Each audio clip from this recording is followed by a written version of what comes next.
Atención con este caso policial. Una recaudación millonaria. Eso no está mal si hacían las cosas bien. Pero en esta escuela de yoga, ¿hacían todo mal?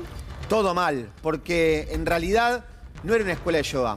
Era una organización dedicada a la explotación sexual. Se vendían como escuela de yoga. Se vendían como escuela de yoga. Lo que habían hecho era montar una secta que generaba que en las víctimas de la explotación sexual esos usos de su cuerpo fueran entendidos como parte de la liberación, de la exploración, de un crecimiento espiritual que les iba a permitir... Como un lavado de cerebro, claro, básicamente. Allí está trabajando Néstor Div con más detalles acerca de este caso. Néstor, te escuchamos. Bien, muchísimas gracias. Bueno, son tantos los datos que entre todos tenemos que empezar a hablar sobre esta cuestión, porque la verdad que Juan Perkovic, que es está detenido en este momento junto a otras 16 personas, era el máximo líder de esta secta. Y en realidad las características, cuando uno empieza a repasar, por ejemplo, los números, son abrumadores. Para la justicia recaudaban algo así como $450.000 por mes.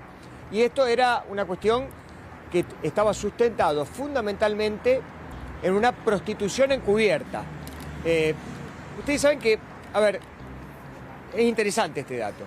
Cuando empezó la investigación y llegan a las mujeres, a las cuales Perkovic las hacía prostituir, como bien recién explicaban, respecto de esta cuestión de que formaba parte de la liberación, ¿no es cierto? Y este tipo de calificativos que él utilizaba relacionados con la religión y que no tiene absolutamente nada que ver con esto. Las mujeres dijeron que en realidad ellas lo hacían por su propia voluntad. Es decir, fíjense ustedes al punto que llegó el lavado de cerebro que hacía este hombre, que en realidad, además, les cobraba. Es decir, no solo les recaudaba el dinero que ellas hacían a través de este trabajo de prostitución, con toda esta excusa que les decía para liberarlas, sino que además cuando no estaban a la altura o en realidad no recaudaban lo que él pretendía, anotaban en una libreta quién le debía plata. Bueno, la verdad es, desde todo punto de vista, escabroso contarlo y dar todos los detalles, porque aparecen clientes que dejaron cifras millonarias. En la investigación aparece nombrado un empresario, azucarero, muy importante de la República Argentina, que dejó la friolera de... le aportó a la organización $1 millón. Digo, para que ustedes más o menos se den una idea. Me parece que estos y otros datos que estaban relacionados precisamente con las cosas que le decían a las chicas, ¿no? A él le decían Papito Perkovic. Y cada vez que llegaba, ¿no?, al lugar, bueno, era como una especie de dios tomado por la gente que trabajaba ahí. El cargo es de explotación sexual de alrededor de 30 mujeres, que estaban no solamente en la ciudad de Buenos Aires, sino que la tenía distribuida en diferentes lugares del mundo, en donde una de las condiciones, que en este lavado de cerebro fenomenal que le hacía para con las mujeres, era decirles, ustedes tienen que ser esclavas. Y bueno, a partir de ahí se iba desandando todo lo que pasaba ahí, Tienen que ser las alfombras para los pies de los novios. Esa era la frase que utilizaban. Tienen que ser las alfombras para los pies de los novios. Había dos tipos de explotación sexual. Las plantitas, que eran quienes recaudaban menos, y las novias, por las cuales importantes empresarios argentinos y del exterior tenían contactos en distintos hoteles 5 estrellas, donde les hacían el contacto con, por ejemplo, empresarios del exterior que venían a hacer tours de casa al país, porque operaban aquí en el exterior también, como contaba Néstor recién.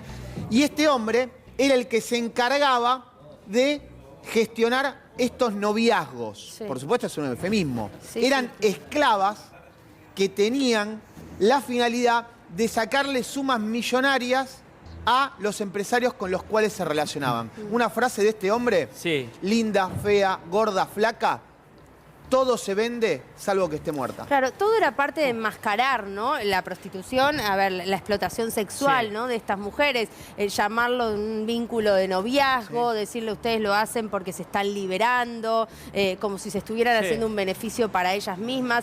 ¿Se sabe o está registrado en la investigación si había menores entre estas mujeres o no? Hay algunas mujeres que fueron explotadas desde que eran menores de edad. De hecho, en la investigación, los datos que se suman tienen que ver con la Sí. elevación a juicio. Ya está cerrada la investigación que llevó muchos años, que tuvo detenciones en julio pasado, ustedes Claro. se acuerdan, nosotros lo hemos contado aquí, que Sí. mostró el mecanismo con el cual operaban estos explotadores sexuales. ¿Cuál era la finalidad de este hombre? Llegar a una recaudación solamente ¿De por la cuánto? explotación sexual de $500.000 al mes. Y mirá la cantidad de billetes. Néstor, este lugar funcionaba en Villa Crespo. Los No, vecinos, ¿sabían qué quería pasaba ahí? aportarles- ¿Saben los vecinos qué pasaba ahí? Mirá, la verdad que tuvimos muy poco contacto Sí. a esta hora con los vecinos. Son edificios los que están acá. Paré un par de personas y la verdad Nada. no tuve suerte en tener Claro. o recoger mayores datos. Pero quería aportar a lo que Diego decía recién, que es muy interesante. Ustedes figúrense lo siguiente. Cuando uno entraba a la organización, ¿no? Había diferentes niveles. Uno apenas ingresaba a esta organización, a la escuela de yoga, que preferentemente se enfocaba en las mujeres, ¿no? Había humanos comunes del nivel del 1 al 3.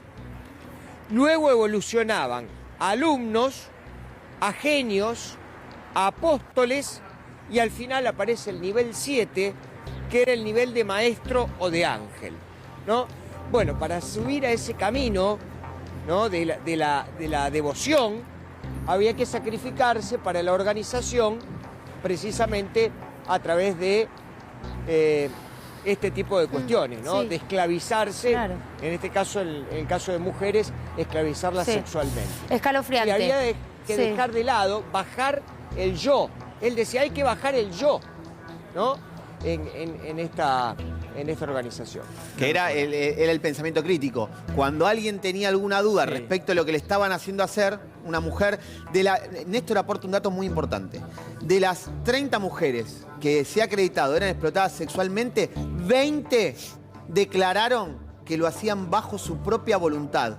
Este era el lavado Y sí. de cerebro que te hacían en esta organización por la cual este hombre va a pasar muchos años.